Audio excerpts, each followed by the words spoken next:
இத்தனை நாள் portfolio management investments தான் ஈக்விட்டிஸ்ல மட்டும் தான் இன்வெஸ்ட் பண்ணியிருப்பாங்க நீங்க நினைச்சிருப்பீங்க. ஆனா இது கம்ப்ளீட்லி மிஸ் அண்டர்ஸ்டாண்டிங்கான ஒரு இன்ஃபர்மேஷன்.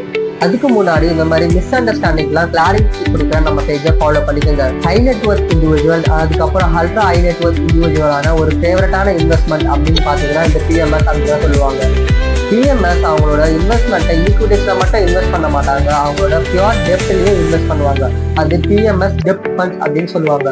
இந்த பிஎம்எஸ் டெப்ட் ஃபண்ட்ஸ் 10 to 12% வரையும் ஃபிக்ஸட் ரிட்டர்ன்ஸ் உங்களுக்கு ஆனுவலா ஜென்ரேட் பண்ணி கொடுக்குற கேப்பபிலிட்டிஸ் ரொம்பவே அதிகமாக. பிஎம்எஸ் இன்வெஸ்ட்மெண்ட்டை நீங்க மினிமம் 50 lakhs இருந்தா நீங்க கண்டிப்பாக ஸ்டார்ட் பண்ண முடியும். அதுக்கு கம்மியா நீங்க ஸ்டார்ட் பண்ண முடியாது. எதனால பாத்தீங்கன்னா அதுல ரிஸ்க் இருக்கிற மாதிரி அதுக்கேற்ற ரிட்டர்ன்ஸும் இருக்கும். அது மட்டும் இல்லாம பிஎம்எஸ்ல ஏகப்பட்ட கேட்டகரிஸ் இருக்கு. அதுல ஒரு கேட்டகரி அப்படின்னு பாத்தீங்கன்னா பிஎம்எஸ் டெப்ட் ஃபண்ட்ஸ் அப்படின்னு சொல்லுவாங்க. இன்னுமே நீங்க இந்த விஷயம்லாம் தெரியாம நீங்க பேங்க் எஃப்டிஸ் அண்ட் ஃபிக்ஸட் டெபாசிட்ல இன்வெஸ்ட் பண்ணி உங்களோட மணியை யூஸ் பண்றதுக்கு இந்த மாதிரி இன்வெஸ்ட்மெண்ட்டா நீங்க உங்க ஃபண்டை டைவர்சிஃபை பண்ணும்போது உங்களுக்கு பெட்டர் ரிட்டர்ன்ஸ் அப்படின்றது நல்லாவே கிடைக்கும். இந்த மாதிரி ஏகப்பட்ட யூனிக்கான ஃபினான்ஷியல் இன்வெஸ்ட்மெண்ட்ஸா தெரிஞ்சுக்கணுமா? யூனிக்னு கமெண்ட்ல டைப் பண்ணுங்க, நானே உங்களுக்கு டிஎம் பண்ணுறேன். அது மட்டும் இல்லாம உங்களோட high network individual friends and ஃபேமிலிஸ்க்கு இந்த வீடியோவை ஷேர் பண்ணிவிடுங்க.